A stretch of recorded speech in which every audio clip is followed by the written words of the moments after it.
Doctor Sreevarma ஆயுள் தரும் ஆயுர்வேதா அறுவை சிகிச்சையில்லா குணம் ஆயுள் கால நிவாரணம்.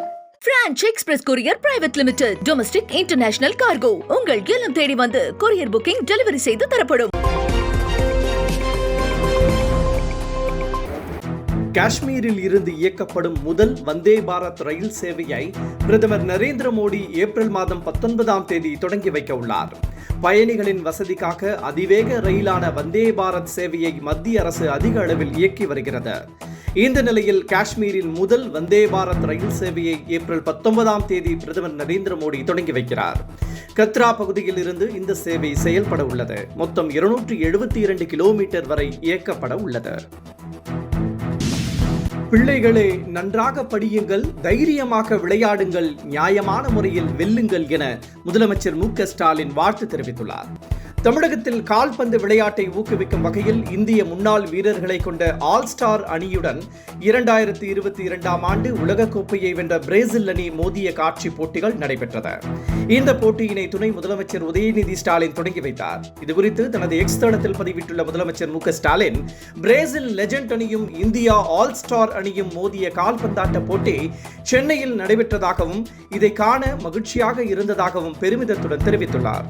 ஒரு விளையாட்டு போட்டி என்பதை தாண்டி நினைவில் கொள்ளத்தக்க அடுத்த தலைமுறையினரிடம் கனவை ஊக்குவிக்கும் தருணமாக இந்த போட்டி அமைந்தது என முதலமைச்சர் குறிப்பிட்டுள்ளார். திரௌபதி அம்மன் கோவிலை வைத்து சிலர் அரசியல் செய்வதாக அமைச்சர் பி.கே. சேகர் பாபு தெரிவித்துள்ளார். விழுப்புரம் மாவட்டம் மேல்பாதி கிராமத்தில் உள்ள திரௌபதி அம்மன் கோவில் திறக்கவில்லை என்றால் ஆலய நுழைவு போராட்டம் நடத்தப்படும் என சீமான் அறிவித்திருந்தார். இதற்கு பதிலடி கொடுத்துள்ள அமைச்சர் பி.கே. சேகர் பாபு, திரௌபதி அம்மன் கோவிலை வைத்து சிலர் அரசியல் செய்ய முயற்சிப்பதாகவும் திரௌபதி அம்மன் கோவிலில் பூஜை நடத்த அனைத்து முயற்சிகளும் மேற்கொள்ளப்பட்டு வருவதாகவும் ஒரு வார காலத்திற்குள் திரௌபதி அம்மன் கோவில் திறக்கப்பட்டு பொதுமக்கள் தரிசனத்திற்காக அனுமதிக்கப்படும் என்றும் கூறினார்.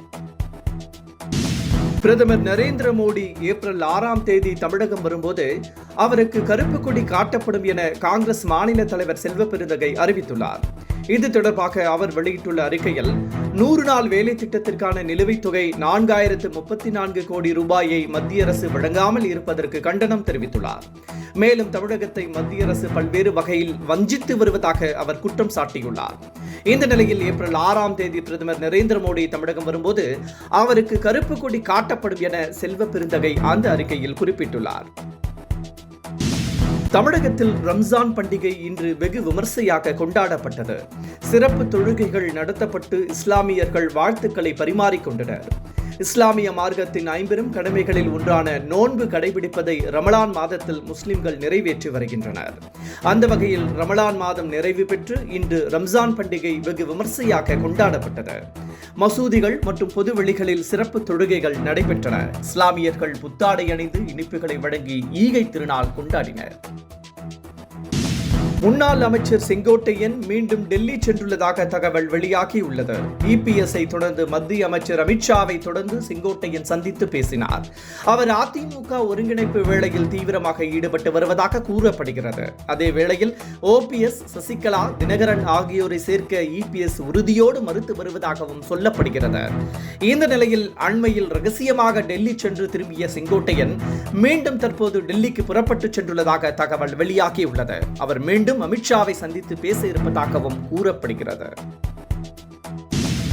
கோடைக்காலம் வந்துவிட்டதால் பறவைகளுக்கு தண்ணீரும் உணவும் கொடையாக அளிப்போம் என முதலமைச்சர் மு.க.ஸ்டாலின் கேட்டுக் கொண்டுள்ளார். கையில் செல்ல பிராணியுடன் பறவைகளுக்கு உணவளிக்கும் புகைப்படத்தை பதிவிட்டுள்ள அவர் எக்ஸ் தளத்தில் வெளியிட்டுள்ள செய்தியில், கோடை வெப்பத்தின் தாக்கத்தால் நம்மாலேயே வெளியே செல்ல முடியாமல் சிரமமாக இருப்பதால் பறவைகள் என்ன செய்யும்? எனவே பறவைகளின் சிரமத்தை போக்க தண்ணீரும் உணவும் அளிப்போம் என முதலமைச்சர் கேட்டுக் கொண்டுள்ளார். தமிழக பாஜக தலைவராக வானதி ஸ்ரீனிவாசன் நியமிக்கப்பட உள்ளதாக தகவல் வெளியாகியுள்ளது. தமிழக பாஜகவிற்கு புதிய தலைவர் நியமிக்கப்பட உள்ளதாகவும் அதே வேளையில் அண்ணாமலையே தொடர்வார் என்றும் வெவ்வேறு விதமாக தகவல் வெளியாகி வருகின்றன. இந்த நிலையில் வானதி ஸ்ரீனிவாசன் நியமிக்கப்பட உள்ளதாக புதிய தகவல் வெளியாகியுள்ளது. தமிழக சட்டப்பேரவை தேர்தல் மற்றும் அதிமுகவுடன் கூட்டணி குறித்த பேச்சுவார்த்தை உள்ளிட்ட நடவடிக்கைகளுக்கு வானதி ஸ்ரீனிவாசனின் தலைமை பொருத்தமாக இருக்கும் என பாஜக தேசிய தலைமை கருதுவதாக கூறப்படுகிறது. எனினும் இதுகுறித்து அதிகாரப்பூர்வ தகவல் வந்தால்தான் உண்மை நிலை தெரிய வரும்.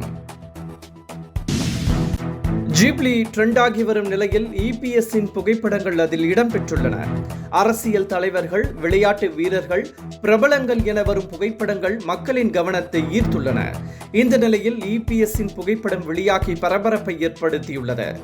இந்த புகைப்படங்களை இபிஎஸ் தனது எக்ஸ் தளத்தில் வெளியிட்டுள்ளார். டாக்டர் ஸ்ரீவர்மா ஆயுள் தரும் ஆயுர்வேதா அறுவை சிகிச்சை இல்லா குணம் ஆயுள் கால நிவாரணம்.